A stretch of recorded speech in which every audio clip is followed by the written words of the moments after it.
warahmatullahi wabarakatuh. Selamat siang ya teman-teman GDSC kita semuanya.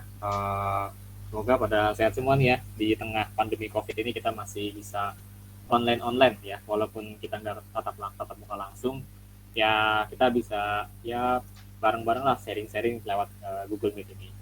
Oke, jadi buat schedule hari ini tuh kan kemarin kan waktu minggu lalu ya, kan saya sempat bilang kita bahas tentang human computer interaction ya. Nah, tapi problemnya itu adalah ketika kita pakai Google Colabs itu ada beberapa library yang terbatas gitu. Jadi mau nggak mau harus pakai Jupyter. Nah, karena kita juga mempertimbangkan spesifikasi laptop dan komputer, akhirnya kita rubah. Untuk hari ini kita langsung masuk ke deep neural network-nya. Istilahnya kita langsung masuk ke deep learning-nya nih, deep learning inti dari si mesin learning-nya kayak gitu. Oke, buat hari ini untuk teori lessons pembelajarannya untuk slide-nya cuma paling 4 slide doang ya. Ntar sisanya kita lebih banyak ke coding, live coding langsung ya, karena inti pembelajaran di ML kan sebenarnya di codingnya kan. Oke, jadi kita bakal bahas tentang deep neural network untuk hari ini. Sebenarnya deep neural network itu apa? Nah, untuk DNN sendiri atau deep neural network atau istilahnya deep learning, sebenarnya dia tuh refleksi ya, atau istilahnya tiruannya dari jaringan otak manusia. Sehingga si jaringan otak ini bisa memerintahkan komputer, ngasih instruksi ke komputer buat mengenali suatu pola dengan memanfaatkan ciri fitur dari si pola tersebut, dari si gambar tersebut. Nah, ini contoh dari mekanisme deep learning ya. Lebih tepatnya ini kita pakai metode CNN.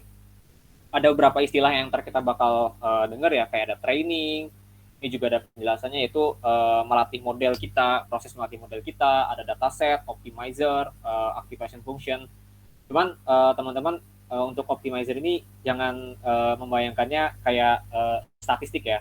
Walaupun memang benar sih dia statistik gitu, cuman dengan kata-kata stokastik ini jangan langsung didramatisir kita, wah ada matematikanya berarti ini enggak. Jadi kita santuy aja, kita pakai library semua kok, kita nggak ada pembahasan ke sana ya. Terus ntar ada layer tuh apa sih? Jadi sebenarnya buat layer tuh ya lebih tepatnya nih, ini kan kita punya filter nih. Ini filter 1, kita anggap sebagai layer 1. Nah, ini filter W1 nih. Ini W0, ini W1, ini filter layer kedua. Nah, output ini kita bisa bilang sebagai fiturnya atau ciri yang telah didapatkan. Nah, itu kayak gitu ya. Nah, fitur extraction itu semua proses yang dilakukan oleh proses konvolusi ini buat ngedapetin si fitur extraction ini gitu. Terus ada fully connected atau dense layer. Nah, dia ini masuknya hidden layer. Biasanya dia ada di sini nih. Sebelum dia masuk ke keluaran, dia ada yang namanya hidden layer di sini.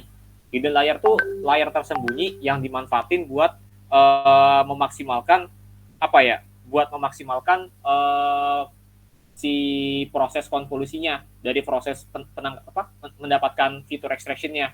Dia memanfaatkan yang namanya hidden layer. Nah, selain itu juga nanti hidden layer bakal diarahin supaya dia punya keluaran sesuai dengan nilai inputnya. Contoh, di sini kita punya 3 input. Ini ada misalkan ada 6 label wajah ya. 6 label wajah. Istilahnya ada 6 wajah orang deh. Ada 6 wajah orang di sini. Nah, maka ending dari si dense layer nanti itu tetap harus 6. Ntar kita lihat di codingannya ya.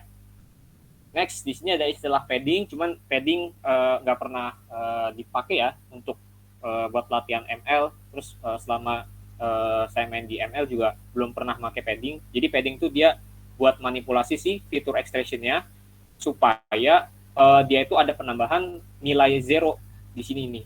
Nilai 0 di sini. Jadi matriksnya itu bertambah ukurannya dengan tambahan nilai 0. Nah, itu untuk padding. Dia adanya di mana? Dia adanya di sini nih. Penambahannya dia di awal. Nah, ini contoh nilai padding nih. Nah, ini nilai padding nih. 0, 0, 0, 0, 0, 0, 0. Ini padding. Terus ada strides. Dia sebenarnya pergeseran filter. Nah, ini kan filternya nih. Filter W0 nih filter. Layernya. Kalau kita lihat, dia pergeserannya 2. Set. 2 ya. Sini terus ke sini. Jadi 2.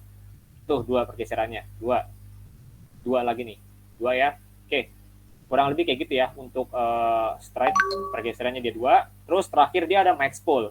Max pole tuh dipakai buat mereduksi komputasi time-nya.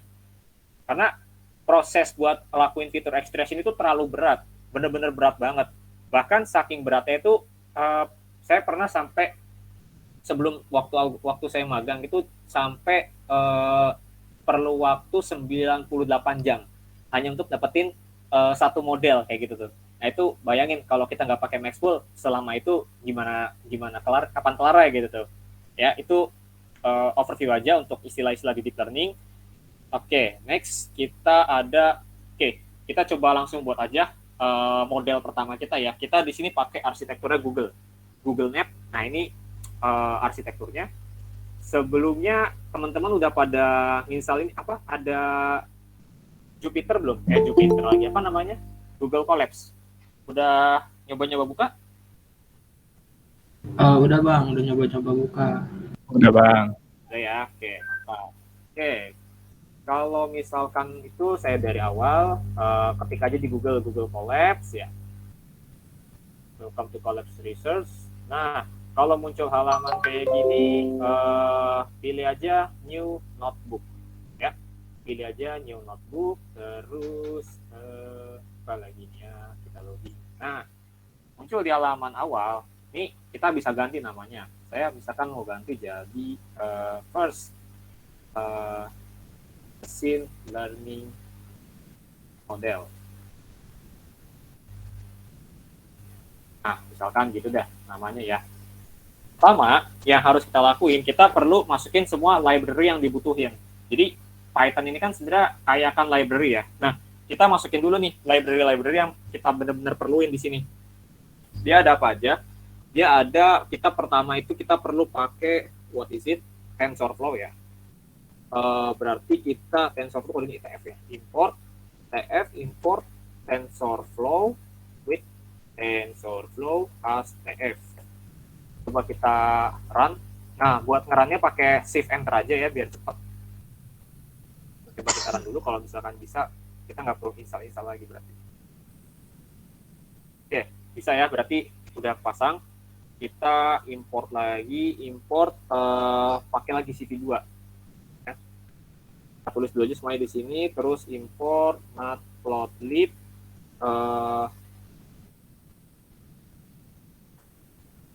Import matplotlib.pyplot as plt ya. Terus kita import lagi keras from TensorFlow. Jadi kita pakainya keras ya. Import keras. Terus kita masukin OS. Jangan lupa kita masukin juga NumPy. NumPy ini numerical Python ya, numerical Python. Oke, terus kita masukin lagi from TensorFlow .keras.preprocessing, kita masukin image data generator, image import image data generator ya. Terus kita masukin lagi from TensorFlow.keras.preprocessing import image import image. Terus terakhir from keras layer import dense layer, import juga dropout, import juga flatten. Coba kita run. Nah, buat ngerunnya pakai ini ya, shift enter. Sebenarnya bisa sih kalau mau teman-teman ngerun manual dari sini. Oke, sampai sini ada yang error nggak kodenya?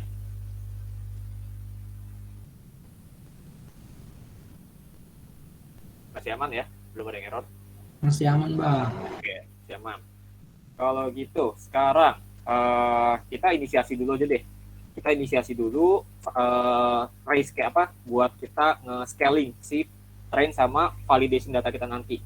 Train sama dengan image data generator, terus kita ambil dari rescale. Bukan kita rescale ukurannya jadi 1:255. Kenapa 1:25? Kalau teman-teman sering pakai Photoshop ya, Photoshop kan ada ini ya, ada apa namanya tuh indeks warnanya ya. Indeks warna di Photoshop kan yang kita tahu sampai 255. gitu ya. Jadi itulah alasannya kenapa kita rescale-nya 1:255. Supaya kita bisa punya nilai indeks array dari nilai 1 sampai dengan 125 sampai dengan 255 gitu. Oke.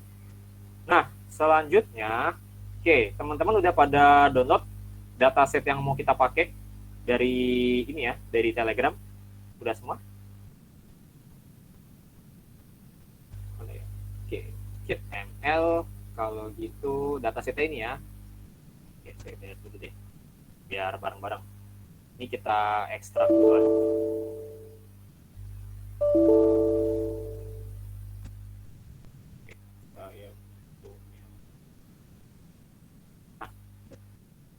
Gara-gara kayaknya enggak deh sih, nggak buka, kita kirim. Nah, sekarang kita upload dulu file ke sini. Tapi saya kemarin sempat ngalamin beberapa kendala sih ya buat nguploadnya. Jadi saya manual. Ya, kita klik kanan di sini, kita bikin folder namanya train. Terus kita pertama pakai 2 wajah dulu deh. Kita pakai 2 wajah dulu. Kita create folder lagi, klik kanan di train, new folder, sesuai dengan dataset yang kita ada aja ya. Misalkan di train itu kita ada Messi. Oke. Messi ini total wajahnya saya udah milih 50 gambar. Di blok aja semuanya, Ctrl All, drag to Messi, oke. Tunggu sejenak. Oke, udah masuk semua. Kita klik kanan di train, new folder lagi, ketik Ronaldo. Kalau salah nama ngetik nama pemain bola salah, mohon maaf ya. Saya nggak bola. Oke, drag semuanya, kita taruh di Ronaldo. Wait, kita tunggu. Oke, udah selesai. Nah, sekarang kita buat new folder lagi. Kita buat folder namanya validation. Kemudian kita keluar dari folder ini. Ini ada prediction, train sama validation ya di folder dataset yang saya kasih di mana? Di Telegram. Nah, buka yang validation. Buat lagi folder di sini Messi ya. Kita sesuai namanya ya. Messi di sini ada 12 gambar ya. Nah, jadi kenapa training setnya itu ada 50 untuk wajahnya Messi, terus kenapa di validation ada 12? Itu karena kita coba pakai perbandingan 1:4 ya. Meskipun nggak benar-benar pas 1:4 sih, tapi ya setidaknya mendekati gitu ya. Nah, satu laginya itu Ronaldo. Oke. I hope nggak ada masalah, belum ada error sampai sini ya. Saya harap ada yang error dulu. Oke, kalau gitu sekarang kita bisa langsung masukin datasetnya. Train dataset sama dengan flow, kemudian from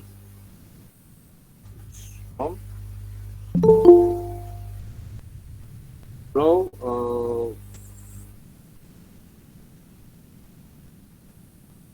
from directory. Train ini nama foldernya ya. Ini kan di sini kan foldernya kita pakai nama train. Targetnya kita bikin target size-nya itu ini sebenarnya ukuran ya. Ukuran apa? Ukuran dari si citra yang mau kita buat, jadi ukurannya berapa. Karena kita ngejarnya komputasi cepat, kita bikin 50x50 aja ya. Biar nggak terlalu lama ntar di komputasinya. Kita buat batch size, kemudian batch size 1. Oke, terus ada flash mode, flash method ya, flash mode sama dengan pakai vertical.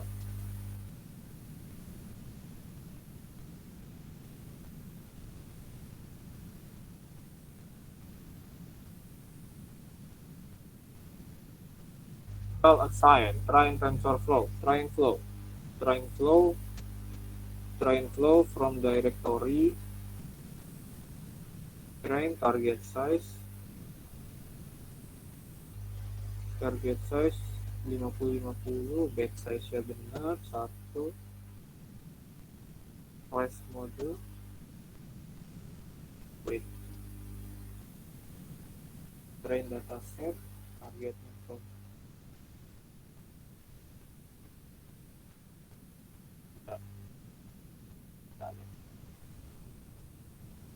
oke, kan gue udah folder ini apa lagi, oh ini udah.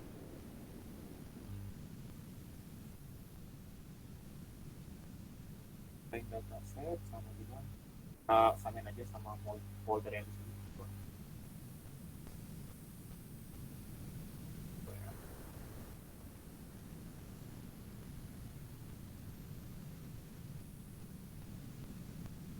Train dataset,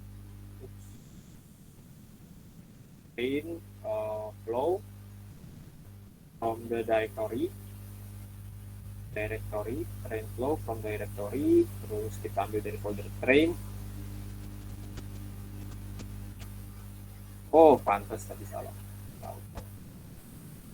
Target size 50,50.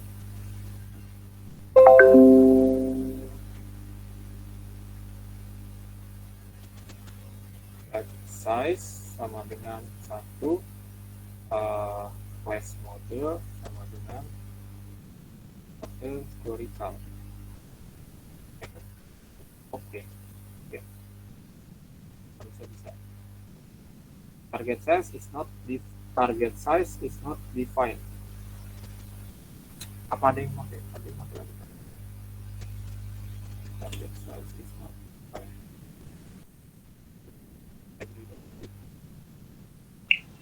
Bang, target size-nya belum ada sama dengannya, Bang. Ya, harus sama dengan dia.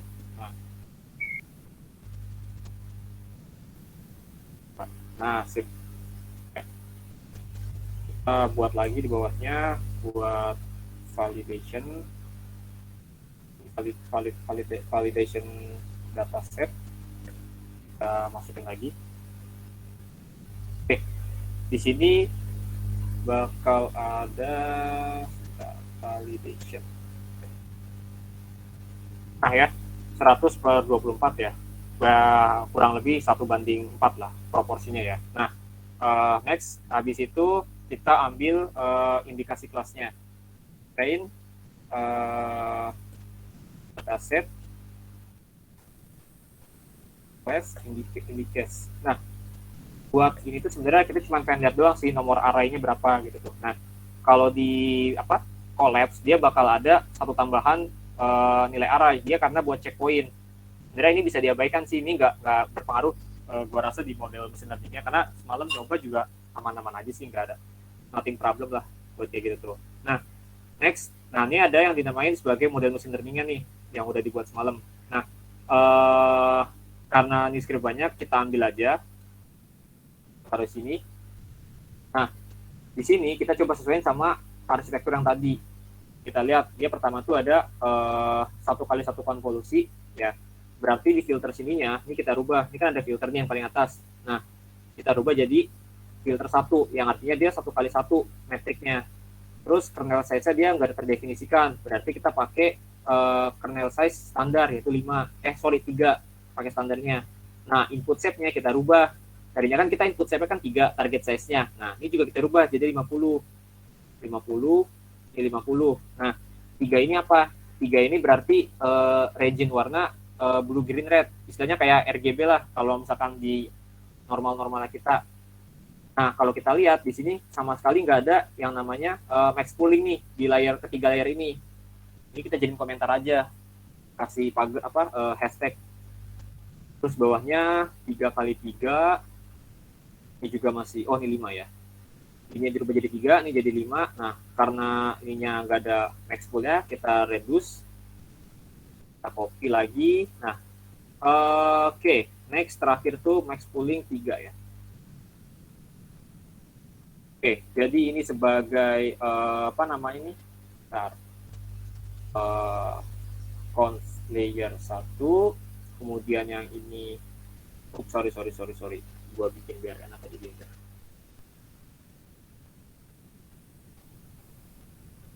Ini conv layer satunya. Kemudian yang ini kita ada conv layer 2. Nah, yang ini kita conv layer 3. Nah, terus di bawahnya dia ada conv layer 4. Nah, ini baru maxpool 1. Maxpool 1. Nah, berarti kita punya 4 layer sama 1 max pooling. Nah, terus di sini kan nggak ada inisiasi buat dense layer sama dropout-nya ya. Nah, buat dropout-nya sementara kita nonaktifin dulu. Kita nggak pakai dropout layer. Nah, dropout layer itu buat apa? Ntar coba kita lihat deh perbandingannya kalau antara pakai sama enggak. Buat dense layernya atau flatten layernya, yang pertama kita pakai 256 ya. Pakai 256, yang keduanya kita pakai 512. Nah, ini saya kasih nama dulu deh. Ini namanya flatten layer. Ini buat konversi dari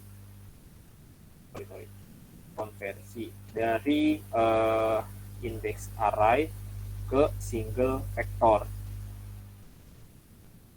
Oke, di sini kita ada dense layer pertama, ini namanya fully connected layer 1, yang bawahnya dia fully connected layer 2. Nah, yang terakhir ini kita bisa bilang model output. Nah, buat yang model output ini, dense model output. Nah, karena di sini kita lihat ada tiga label ya. Label pertama tuh checkpoint, label keduanya Messi, label ketiganya Ronaldo. Nah, ini kita rubah jadi 3. Pokoknya nilai di sini disesuaikan sama yang di sini, jumlah di sini ada berapa orang lah istilahnya kayak gitu. Nah, buat bagian lainnya kayak misalkan yang ini nggak bisa digeser ya, bisa. Nah, buat bagian lain kayak misalkan paddingnya ini dibikin same aja, activationnya semuanya pakai ReLU kecuali yang terakhir dia pakai softmax. Oke, kita unexpected indent. Oke, biasanya dia karena nggak bisa kan bener. Kita jadiin satu line aja deh, karena dia masih sekuensial. Gue bisa nggak? Nah, bisa ya. Berarti saya gimana cara komentarnya ya?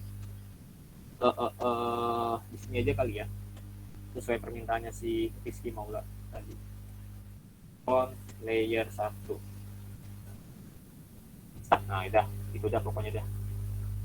Oke, sekarang kita coba lihat model summary. Ya, ini summary modelnya. Nah, terus gimana caranya kita lihat bukan keluaran, tapi simulasi grafik bagannya ya. Misalnya kita ngelihat pemodelan dalam bentuk PNG-nya, dalam bentuk gambarnya. Nah, itu bisa kita pakai di sini nih. Ini udah ada juga. Kita pakai ini aja, 2 script ini. Kita manfaatin SVG dari si Python. Ini juga kita ambil plot modelnya. Nah, di sini baru kita bisa plot untuk bagannya ya. Nah, kurang lebih bagannya kayak gini. Kalau kita mau ngeliat gimana model kita terbentuk. Oke. Ini kita move dulu deh, nanti sambil nge-training sambil kita coba ulik untuk bagannya ya. Kita coba buat learningnya dulu. Oke, untuk learningnya sekarang kita setting buat optimizernya. Nah, ini ya. Kita optimizernya pakai Adam ya, bukan Bang Adam Elektro 17 ya. Kita pakai Adam buat learningnya. Optimizer kita pakai Adam, learning rate-nya bisa pakai 0,01, bisa pakai 0,001. Sebenarnya lebih cepat yang ini sih emang. Ya, ada yang resen kayaknya ya.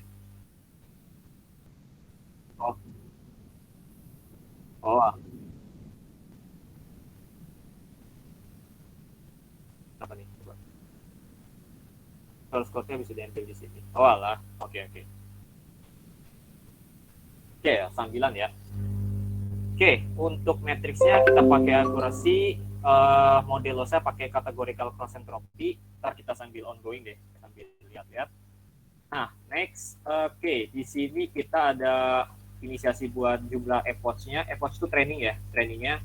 Karena ini modelnya simple, jadi gue coba pakai di AirPods 40 ya. AirPods 40. Sekarang valid dataset. Oh, sorry. Berarti kita rubah jadi validation dataset. Nama di sini disesuaikan sama dengan nama kita yang inisiasi di atas. Ini validation dataset, coba.